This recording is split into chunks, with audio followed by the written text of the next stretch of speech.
place. With one phone call, you can. No, I'm saying with one phone call, you can make a difference. Bangladeshi বংশোদ্ভূত British MP Sheikh হাসিনার ভাগ্নি tulip Rizwana Siddique. ব্রিটেনে জন্ম, সেখানেই বেড়ে ওঠা এবং রাজনীতিতে সক্রিয় হয়ে সংসদ সদস্য হয়েছেন তিনি। রাজনৈতিক ক্যারিয়ারের শুরু থেকে টিউলিপের দাবি তিনি কেবল ব্রিটিশ নাগরিক।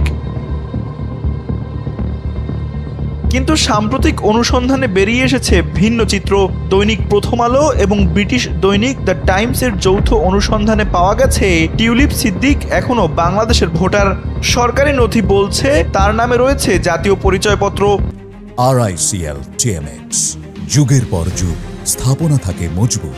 যেখানে ঠিকানা দেওয়া হয়েছে শেখ হাসিনার ধানমন্ডির বাসভবন সুধা সদন, অর্থাৎ ভোটার তালিকাতেও তিনি এখনও বাংলাদেশের নাগরিক হিসেবেই বহাল আছেন।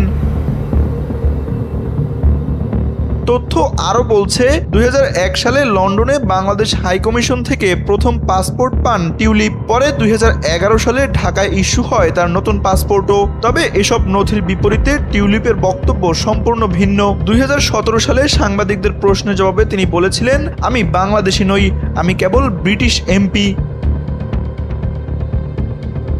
নতুন করে বিষয়টি আলোচনায় আসে যখন দুর্নীতি দমন কমিশন টিউলিপের বিরুদ্ধে মামলা করে। আদালত তার নামে গ্রেপ্তারি পরোয়ানাও জারি করেছে। তবে তিনি লন্ডনে থাকায় এই মামলার ভবিষ্যৎ কী দাঁড়াবে তা নিয়েও অনিশ্চয়তা রয়ে গেছে।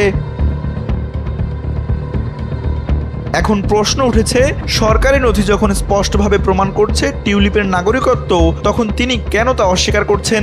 একদিকে আইনি প্রমাণ, অন্যদিকে টিউলিপের সরাসরি অস্বীকার। দ্বৈত নাগরিকত্বের এই গোলকধাঁধা নিয়ে তুমুল আলোচনা শুরু হয়েছে দুই দেশেই। প্রশ্ন থেকে যায়, একজন ব্রিটিশ এমপি কি একই সঙ্গে বাংলাদেশি নাগরিকও হতে পারেন, নাকি এটি কেবল রাজনৈতিক চাপের কৌশল? উত্তর খুঁজছে বাংলাদেশ ও যুক্তরাজ্যের মানুষ। তানভীর আহমেদ, NPB।